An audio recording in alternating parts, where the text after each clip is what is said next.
My name's Chris Leonard. It's nice to see you all here this afternoon. Today, as you know, this is your Simulated Workplace Leadership Series session. This is our second session of the day. We had one this morning, but today's session is going to be about communicating and delegating as a leader. And my name is Chris Leonard. I was with you all for the first session whenever Kayla was doing the first session with you all. I was a little bit behind the scenes organizing with the PowerPoint and such, but I'm really excited that you guys are all here. I think we have some really great material for you all, and I'm hoping that you all will enjoy the session. Just so that everybody knows, we are going to be doing an activity at the end of the session. We had a couple glitches during the this morning. So what I'm going to ask is we need 4 volunteers that are going to be leaders. And basically we're going to have you participate and speak with those in the breakout room and stuff. So if anybody would like to volunteer for that, please drop your name in the chat. And say that yes, you can volunteer at the end during the activity. People will just be asking you questions and you'll have to answer. So that's all that it takes. But like I said, if you could put your name in the chat if you want to be a volunteer, that would be wonderful. And I think we're going to wait just another minute so that everybody could get in.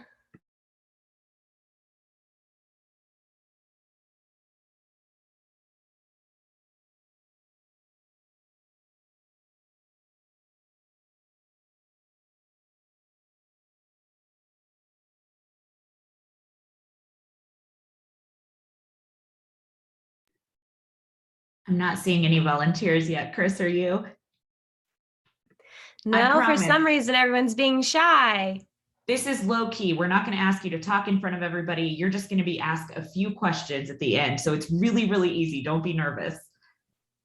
Right. And if you're somewhere where you can't turn your camera on, don't worry about it. You'll just have to turn your microphone on and just answer some simple questions for us. And we just need 4.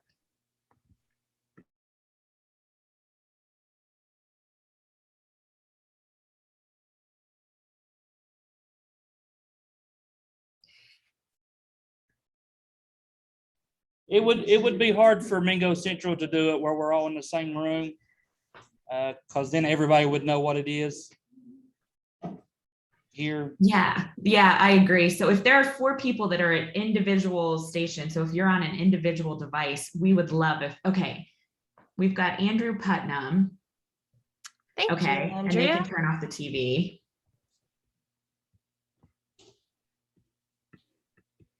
Okay, so we need 3 more. And if there's 3 who, like I was saying, are on individual devices, that would probably work a little bit easier if 3 of you would be willing. And while we're waiting on some volunteers, we do just want to ask to make sure that everybody did take their pre-survey. If you haven't yet, if you could get that to us as soon as possible, that would be wonderful. And also another reminder, if you haven't completed one of the modules yet online, please do so. We would really like for you to complete your second module before the next session on November 1st.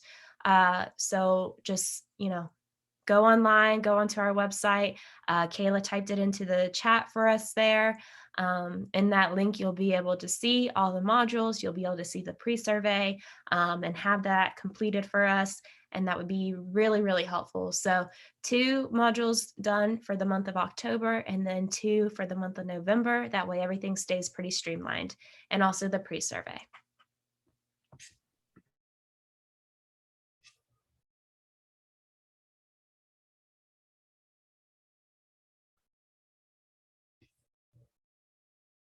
Okay, so module 1 has a question at the end. So on that website, there's a place that will pop up a PDF form that you can submit. It's not a PDF form, it's an online form where you can go in and answer that question and submit it. So you should be able to do it from the website. But if you have any issues, I'll also drop Chris and I's email address here. So just shoot us an email. But like I said, you should be able to click the link and submit that on the site, and then it'll automatically submit to us.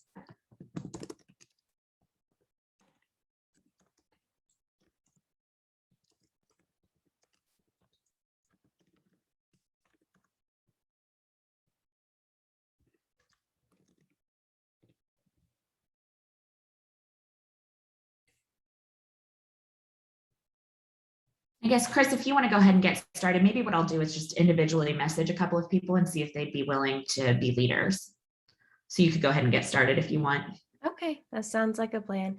So hello everybody to those who joined before or after I made my first introduction. My name is Chris Leonard. I'll be in charge of the session today. Again, this is your Stimulated Workplace Leadership series. Today we're going to be going over communicating and delegating like a leader. I work for the Adventure Group as a program coordinator. I'm also a family engagement specialist I studied at WVU and I actually studied broadcast journalism and business communication. And honestly, I love the communications part of it, but enough about me. I'm really excited that you all are here for our afternoon session. Here with me today is my coworkers, Victoria Taylor. She's going to be helping me behind the scenes with the PowerPoint and the slides. And Kayla Benson, who you guys know from the first session, she's going to be here as well, checking in and out, helping me with behind the scenes stuff as well. If those two want to give a small introduction about themselves, that would be great. I can go ahead and go. Thank you, Chris, for introducing me. I am Victoria. I graduated from WVU in May. Little different. I studied criminology, and so I have my bachelor's in that area. And I work as a family engagement specialist for the Adventure Group. And I'm super excited to set in and kind of help Chris handle things from the back end. So happy to be here.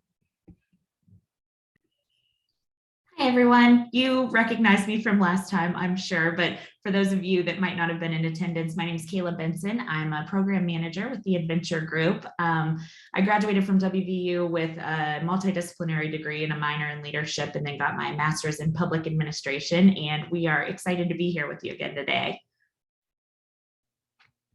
Okay, so let's get started. First, we're going to go over today's agenda.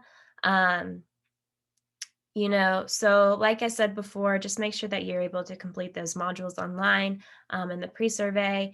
But today's agenda is actually going to include quite a few things. So we have a lot to go over. And I'm just going to wait for the slide there. Okay, so today we are going to be able to define effective communication, identify communication styles for leaders, define delegation, identify and apply delegation strategies, explore the difference between engagement and empowerment, and create a strategy to infuse effective communication and delegation into company meetings.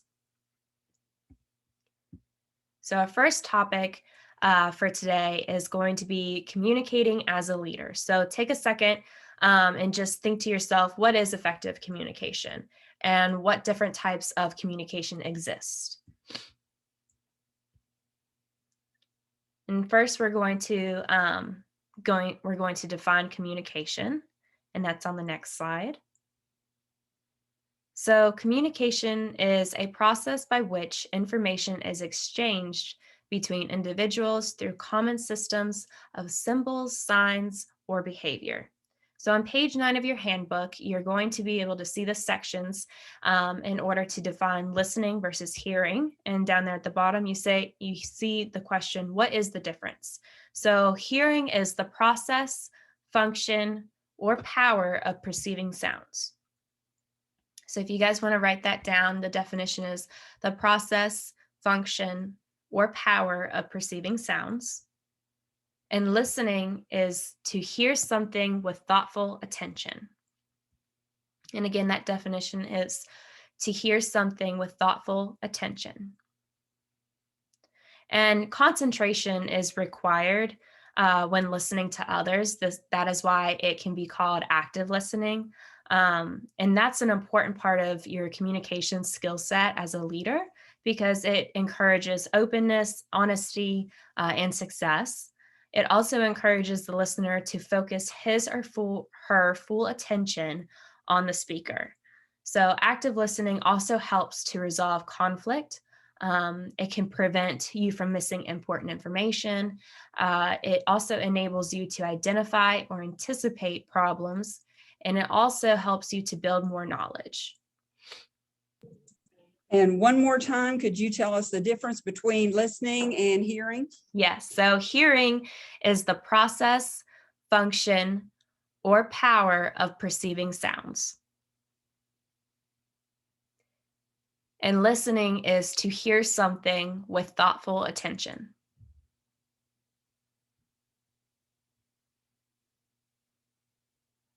Okay, and then we'll move on to the next slide.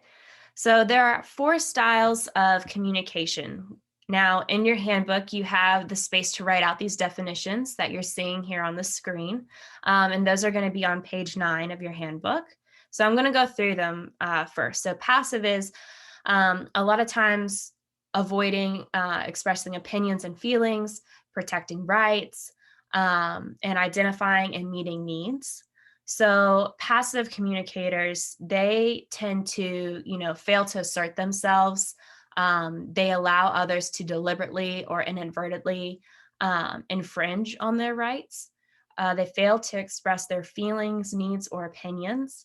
They tend to speak softly or apologetically. And they also can exhibit poor eye contact, slumped body posture. So those are some examples of passive communication. Next you have aggressive. So that is to express opinions and needs and advocate for themselves in a way that can sometimes violate the rights of others. So some examples of that would be to try and dominate others, use humiliation to control other people, criticize, blame, or attack others, be very impulsive. They also have a low frustration tolerance. They normally speak in a loud, demanding, overbearing voice. Sometimes that they can act threateningly or rudely. And they don't listen well, and they interrupt frequently. But more often than not, they use you statements. So that's aggressive communication. Next, we have assertive. So that means that you clearly state an advocate for your rights and needs without violating those of others. And you use I statements, and you also use active listening. So some examples of that is, of course, you state your needs and wants clearly, appropriately, and respectfully.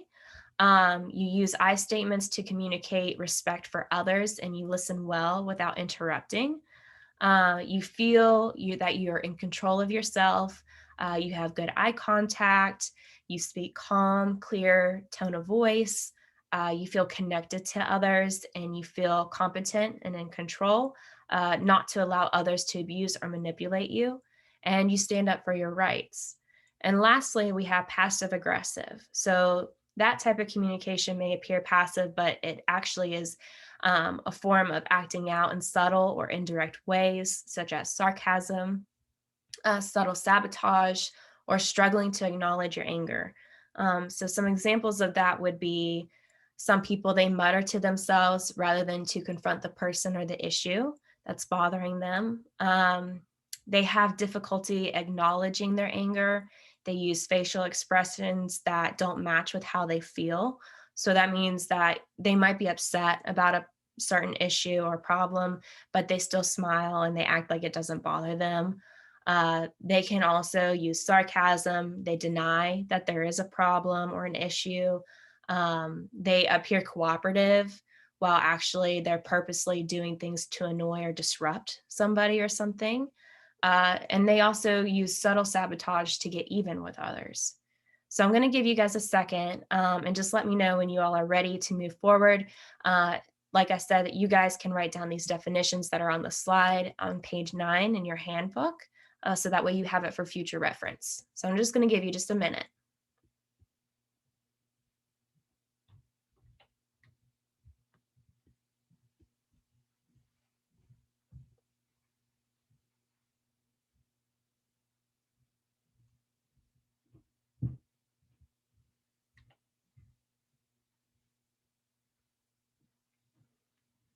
Okay, so we're going to move on to the next slide. And this is going to be your first Menti usage. Give me just a second here. So these were some of the answers from the last session that we had. Give me just a second so that way we can restart it.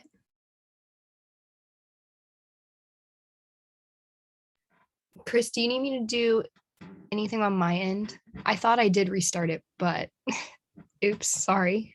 You're okay. Let's try and figure it out. Let's see if we can restart it. Do you want to give me some, what do you think would be the most efficient way for me to handle this? I would say, here, let me log in really quick. I'm going into I'm Minty right sorry, now to clear those everybody. out. Chris, I'm in Minty clearing them out if that helps. Okay, thank you. Thanks, Kayla. No problem. Sorry about that, guys. Okay, so they should all be reset now. Okay.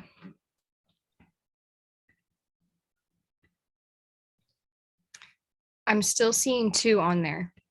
Do you just want to leave it? Yeah, if you refresh your screen. Okay, good. 2 are still popping up. Let's just leave them. We'll move forward. Okay. Well, actually, it could be.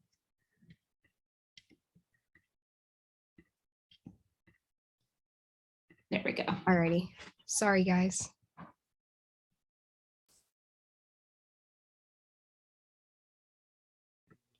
That's okay. So like we just went over the 4 types of communication. So what kind do you use the most? Out of the 4 last session and this morning, we had a lot of a passive communicators. So I'm really interested to see how you all communicate with people. I use clean, understanding communication that can be easily understood. That's a wonderful answer. That's a really good way to communicate with others. We have a lot of assertives. Passive assertive.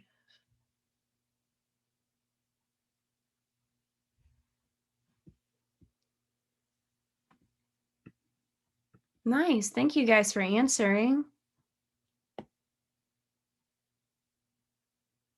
That's great. Okay, so we're going to move on.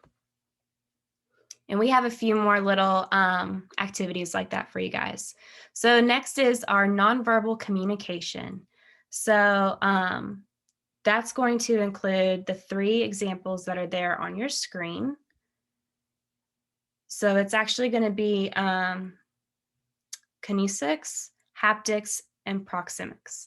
So when communicating, kinesics is the interpretation of body motion communications such as facial expressions and gestures, nonverbal behavior related to movement of any part of the body or your body as a whole. For example, my dad is one of those communicators where he uses his hands a lot as he's speaking. It doesn't matter if he's speaking to a stranger or to a family member. No matter what his relationship is with people, he's always moving his hands and gesturing. Sometimes he gets a little overly excited and does it a little too much, but that's okay. And next we have haptics. So haptic communication is a branch of nonverbal communication that refers to ways in which people and animals communicate and interact via the sense of touch. And touch is actually the most sophisticated and intimate of your 5 senses. An example of that would be, I grew up in a household in a family where we are all very loving and touching feeling. We're always hugging people, patting them on the back, shaking their hand. This can include, comforting somebody, like in the photo there, she's trying to put her arm around her, give her comfort. I just always grew up that way. I like that side of me. However, my boss and mentor, Amber, which if you guys were here in the last session, you were able to watch her YouTube video.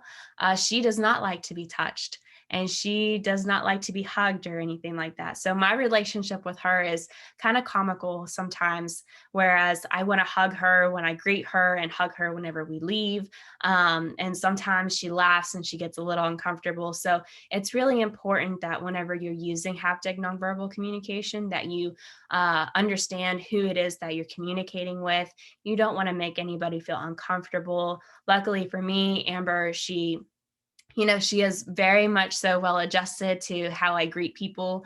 And when I see her, she's very kind to me about it. But just make sure as a leader, you don't want to make anybody feel uncomfortable. So if you use haptic nonverbal communication, just be sure to be self-aware that not everybody likes that form of nonverbal communication. And then you can adjust so that way your relationship isn't strained. Lastly is proxemics. So that is a form of nonverbal communication or body language in which messages are conveyed from one person to another by changing the space that separates them during a conversation. So think about when you see movies and there are two people that clearly are not getting along. They're having a bit of a heated argument. Normally it's between two men, and they start arguing, and their spacing starts getting closer and closer and closer together. They normally get up into each other's faces when they're yelling, saying hurtful things.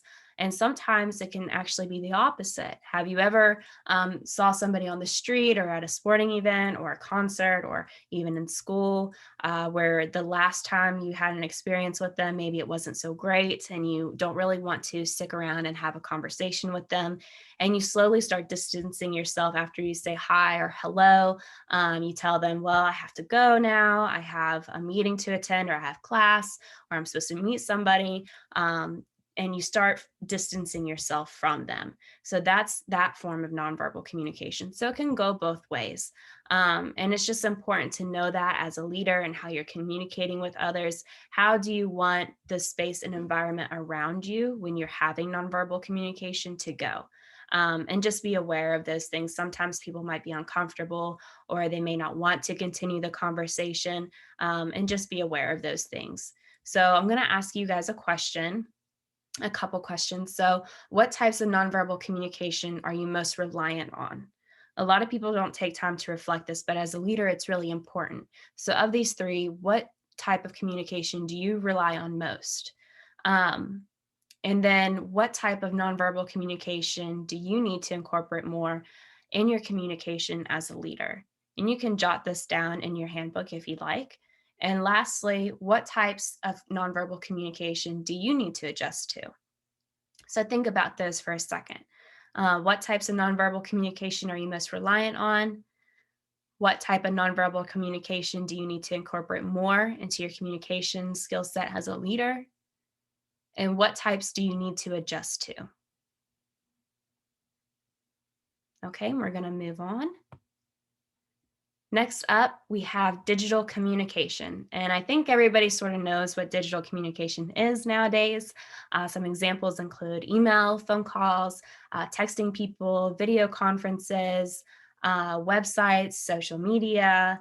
And with every type of form of communication, there are advantages and disadvantages. But for the definition of digital communication, it's any type of communication that relies on the use of technology. So there are many different types of digital communication. They all include, like I said, emails, phone calls, video conferencing, which I think we all got a little familiar with the past couple years.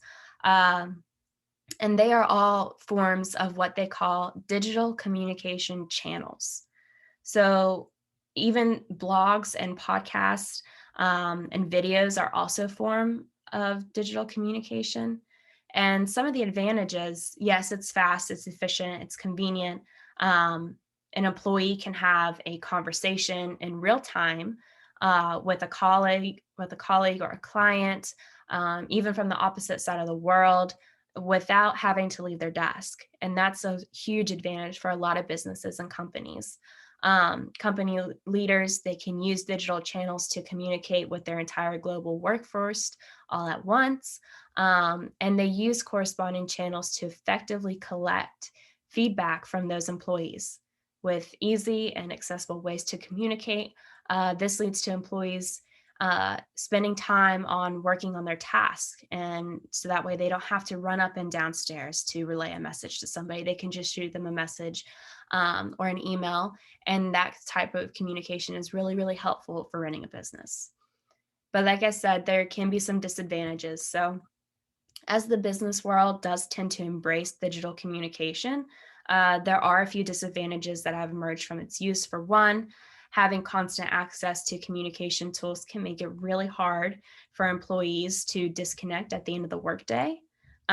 It's really easy since we all have our emails on our phone, our social media, texting and stuff, email notifications and pings and notifications for emails and stuff for all your work apps.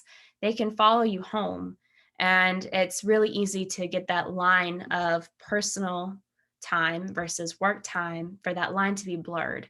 And it's really important that without having to know when to unplug, because whenever you don't have the chance to unplug, employees are more likely to experience burnout and other signs of overworking themselves. And I think everybody is kind of guilty of doing that.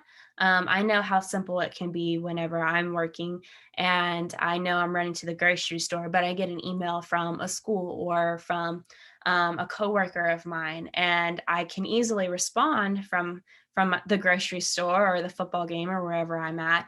But sometimes you have to know when to unplug and when to lead a healthy lifestyle. And as a good leader, you're going to communicate that with your employees. You're going to tell them when there is work time and when there is personal time. So that way everybody can have an effective workspace to come to.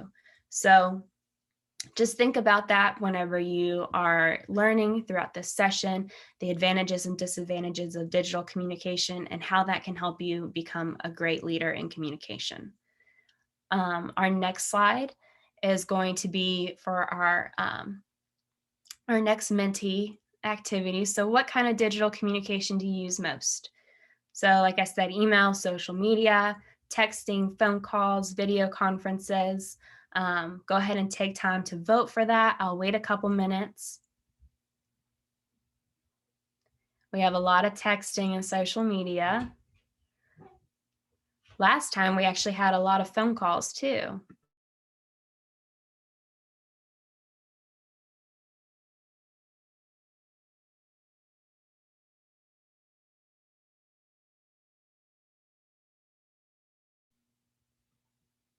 We have more video conferences this time, I think, around. That's really awesome. Thank you guys for participating in that.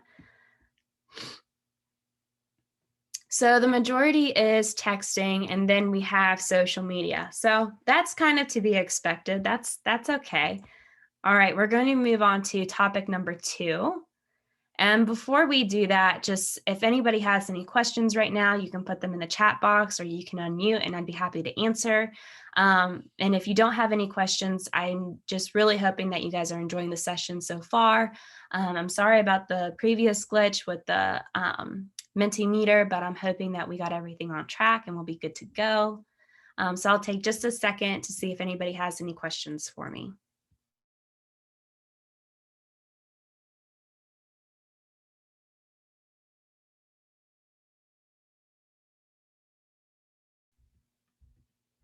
Okay, so we're going to move on. So topic 2 is delegating as a leader.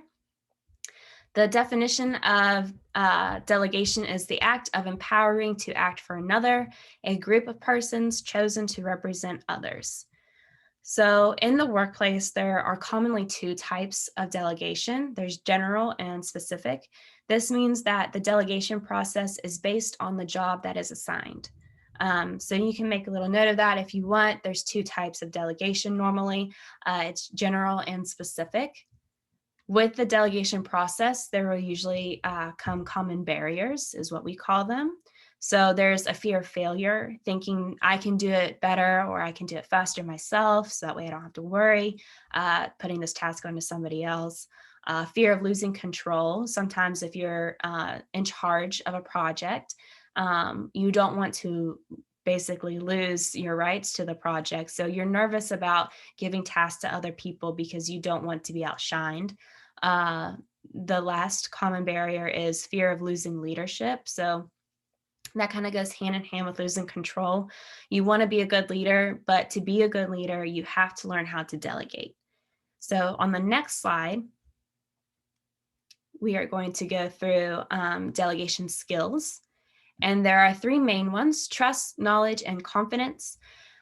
So in your handout, you will actually have these 5 crucial components that are listed on this slide for reference. So think about your companies or your groups that you all work in throughout the year.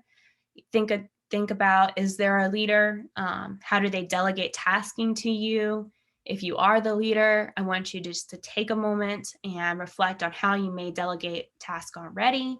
And if you are not the leader, just take a moment to recognize how tasking may be delegated to you throughout the year. And there are 5 crucial components: when to delegate, to whom to delegate, how to delegate, maintaining control, recognition. Now, with number 4 of the crucial components, it says maintaining control.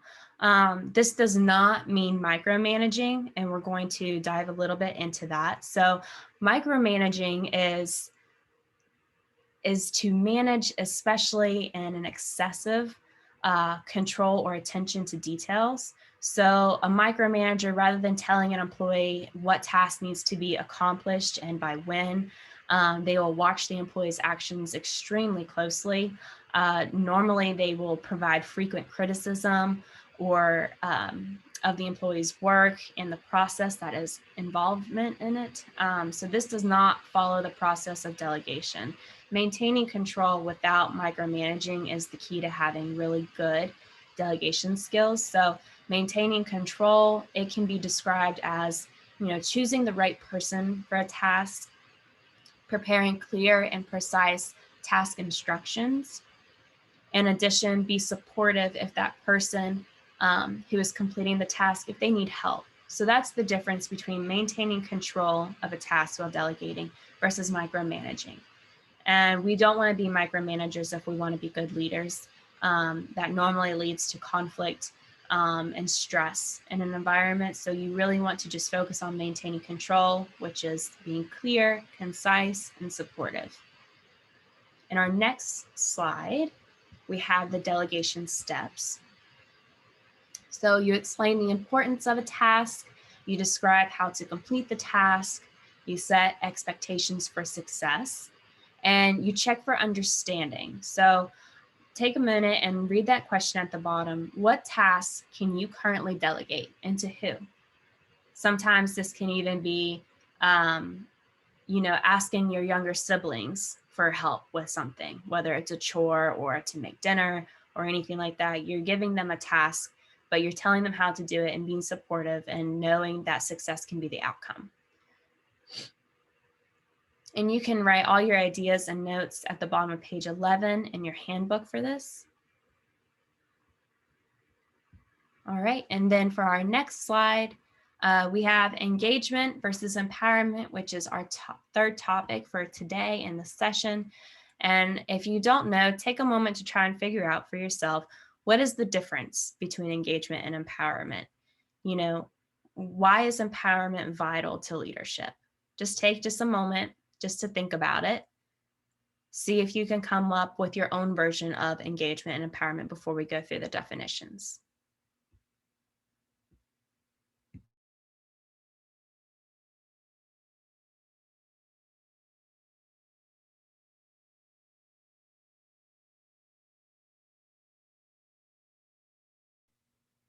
Okay, and so the next slide are your definitions. So engagement is the emotional commitment to an employee that they have for the organization and its goals. And empowerment is the process of enabling an employee to think, behave, take action, and control work and decision-making about their job in autonomous, independent, and self-directed ways. So think of a couple times where you've engaged with somebody and when you've empowered others. So there is a difference, and you can see that in the definition. Engagement is this emotional commitment, meaning which means engaged employees actually care about their work and they care about their company. They don't work just for a paycheck or just for the next promotion, but they work on behalf of the organization's goals. Engaged employees, they lead to higher service, including quality and productivity, which then leads to higher customer satisfaction, which does in fact lead to increased sales and repeated business and referrals. And that leads to higher levels of profit, which leads to higher shareholder returns, meaning stock prices. So empowering employees is a culture. It takes an increase in trust, clear communication, and strategic delegation. And if you guys need me to repeat any of that, just let me know. I'll be happy to. It is a lot, and there is a difference that's really important between engagement and empowerment.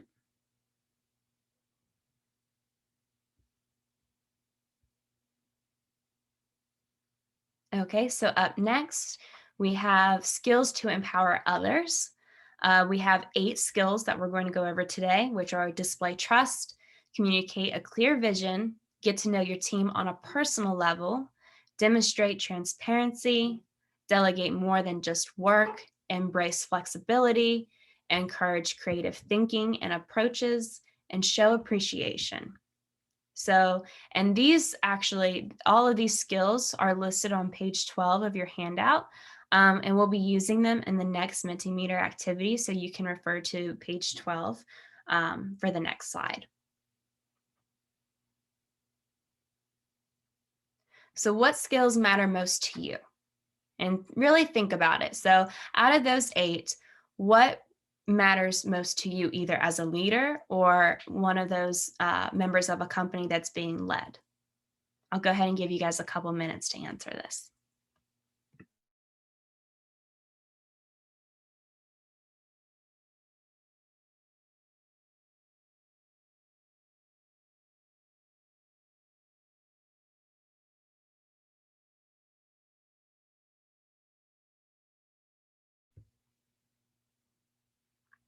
These numbers are quite different from our morning sessions. This is really interesting to see.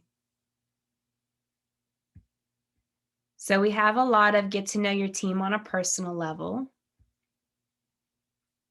a display in trust. That's very important. We have nobody answering for demonstrate transparency. That is very different. It's nice to see everybody's different perspectives. We have show appreciation, encourage creative thinking and approaches, communicate a clear vision. But I think our winner is a display in trust. So yeah, that is a very important skill to have whenever you're empowering others as a leader. And it's a good form of communication to have. So I think that's what we're going to finish off with. Our next slide is going to be our third topic of this session, which is connecting the dots. So how can leadership connect to simulated workplace protocols? Think about that for a moment. Do you see where leadership can connect to your simulated workplace? Go ahead and make a little note of that in your handout, yes or no, how you feel about that, and I'll give you just a minute to do that.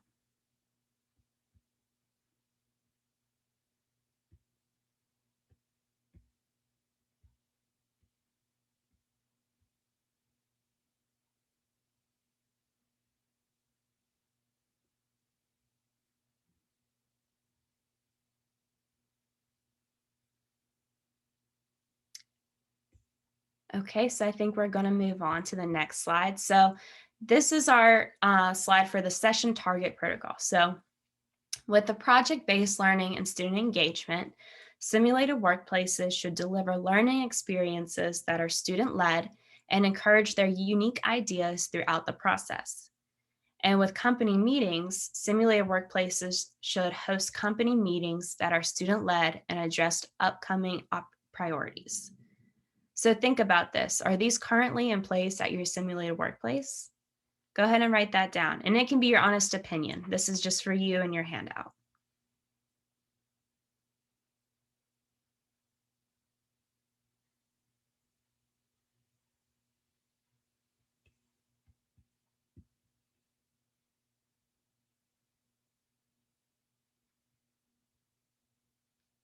Okay, and for our next slide. This is the activity that I was talking about in the beginning. So I just want to double check, do we have 4 leaders or do we still need to ask for a couple volunteers? So we have 2, but I think considering that it's a little bit smaller of a group, we'll probably be okay with 2 if you're okay with that. Okay, that's fine. Thank you guys for being volunteers. We really, really appreciate it. So for this team activity, we're going to go over what open versus closed communication is. First and foremost, open communication that occurs when the sender and receiver share all the necessary information for both of them to complete their assigned task. So again, there are no hidden agendas or misrepresentations of information. Open communication is actually facilitated by effective communication. So I'm going to give you guys that definition again. Open communication occurs when the sender and receiver share all the necessary information for both of them to complete their assigned task. There are no hidden agendas or misrepresentation of information. Open communication is facilitated by effective communication. Now, for closed communication, this is a form of communication which does not allow for expressions of feelings, ideas, individuality, or creativity. And some examples of that, some examples of closed communication questions would be, where do you live? I would say Morgantown, West Virginia. People can ask you, are you hungry? That's a yes or no question. Do you need anything? Again, that's a yes or no question. So there's no room to grow the conversation.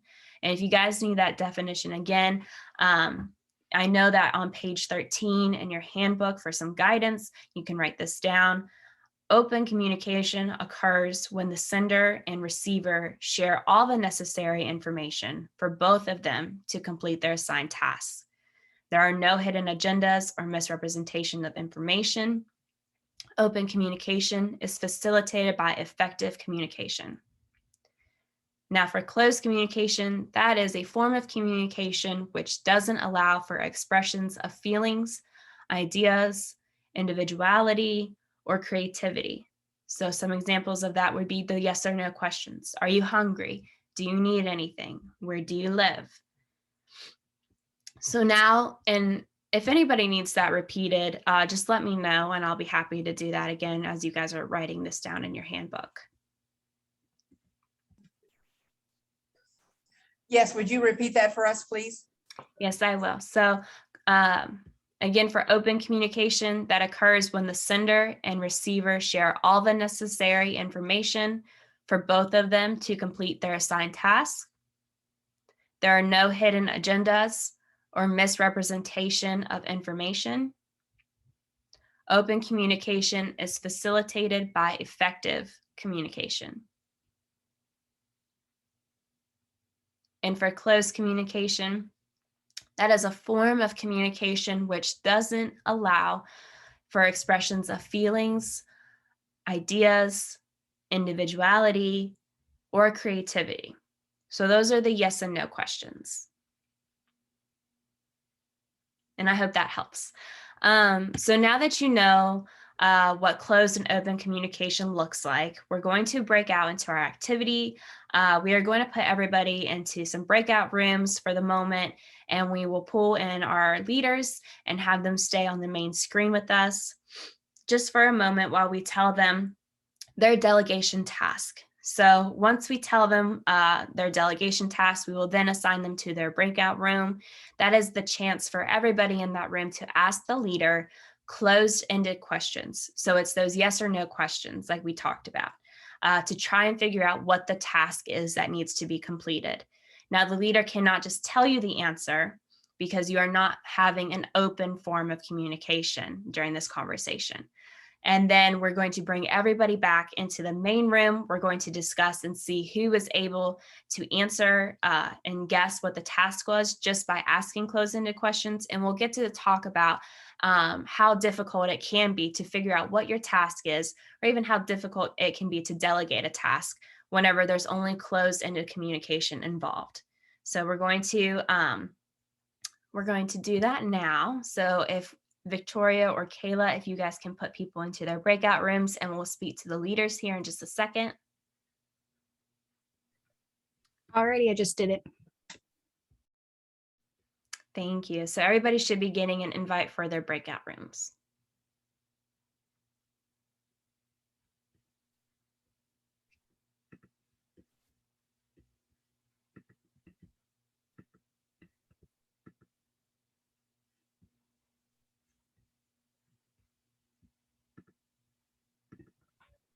Okay, and I know Andrew will volunteer, but I think that he is with Calhoun Gilmer, not Wyoming, so maybe we can swap them out.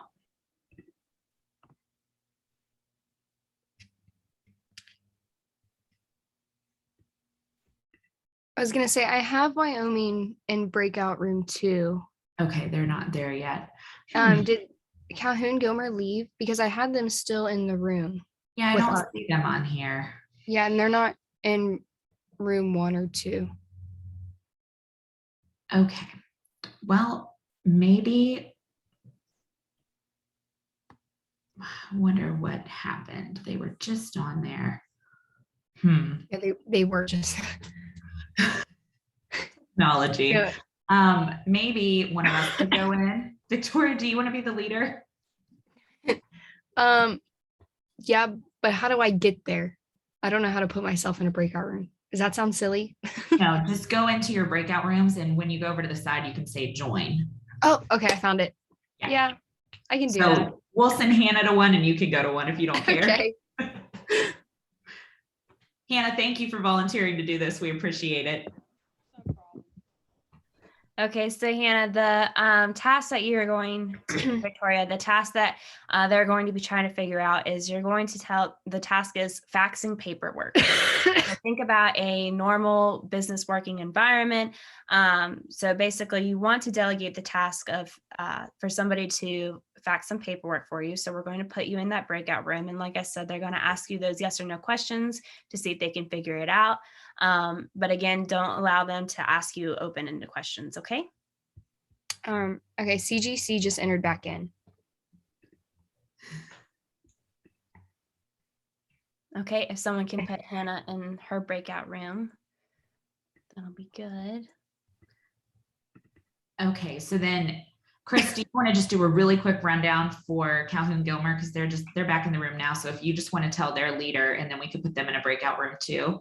Okay, hi leader, wherever you may be in the classroom. The task that we're going to need you to delegate is faxing I paperwork. can change the webcam. Tell her you're here. Hello, sorry, we were having a little bit of technical difficulties. You're fine. So as the I love leader, technology. the task that you're going to need people to complete is faxing paperwork. And that means that they are going to ask you those closed-ended questions, yes or no. Is it But this? we want the webcam to show them. Do we? Yeah. So. And I'm afraid we turn the TV.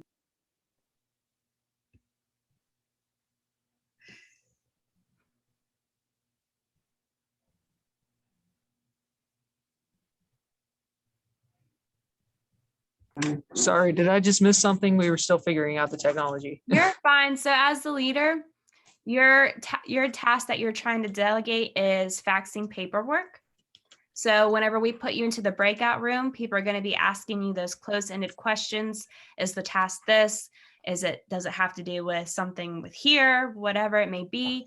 But you can't tell them what the task is unless they truly get it and they ask the correct question, which is it faxing paperwork? Okay. Okay. Sorry, these Basically, you'll just be headphones are answering really, yes or really no faint. to their questions. That's okay. Hey, Victoria, why don't you go ahead into breakout room 1, and you could be the leader that's being asked questions. And then once we get this situated with Calhoun Gilmer, he can just ask his classmates, or his classmates could ask him questions. Okay, alrighty. Thanks. Thank you. Okay, so Andrew, can you hear us? Now I can hear you pretty clearly. I think we figured this Okay. out. So we're basically going to leave you with your group that's there in the room with you today. So what Chris wants you to do is the task is sending a fax. You want them to fax the papers. So they're going to ask you open-ended or closed-ended questions about faxing papers. Okay. So I just tell them to do this and I answer their questions? No, so what'll happen is you'll say, okay, I know what the task is. You all can start asking me questions. And they'll ask you Oh. questions like, do we need to do this? Do we need to run to so-and-so's office? Do we need to make a phone call? And you're going to be answering yes or no. Oh, so it's like Unless- 20 questions. Yeah, so it's like 20 questions, but the answer is faxing paperwork. And you can't tell them that's what the task is. They have to try and guess it. Okay. Okay. All right. We'll leave you to it. Chris, should I put him in a breakout room, like a separate one? Okay, that's good. Breakout 3. Okay, so we've got them in 3. And Luke, I'm not sure if you can hear us, but if you can, you should have an invitation to join breakout room 2. Okay.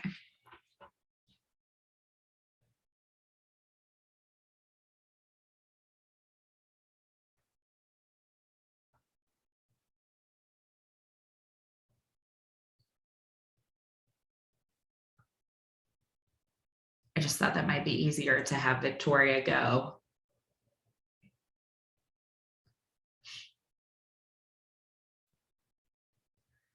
And then you've got about 5 minutes, so you could give them another minute or 2. Yep, I think that's a good plan.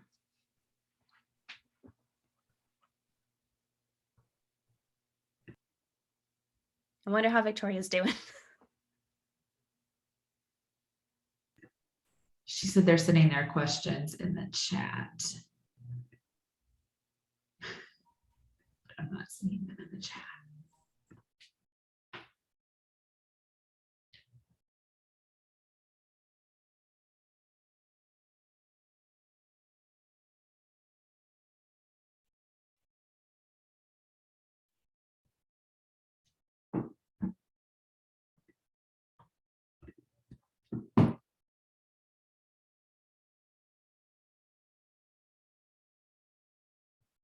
All right, Chris, so I can close the rooms whenever you think we've given Calhoun Gilmer enough time.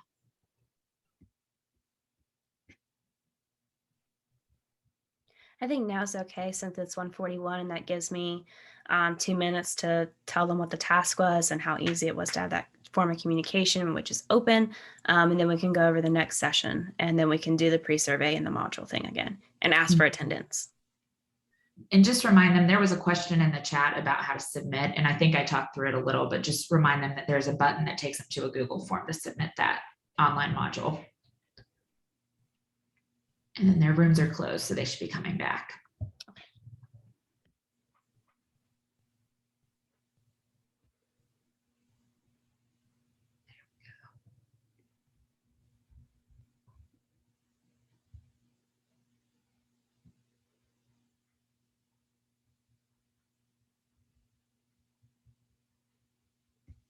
Welcome back, everybody. I think we're going to take a few seconds here just so everybody can come back into the main room together. I'm very curious to see how the questions went.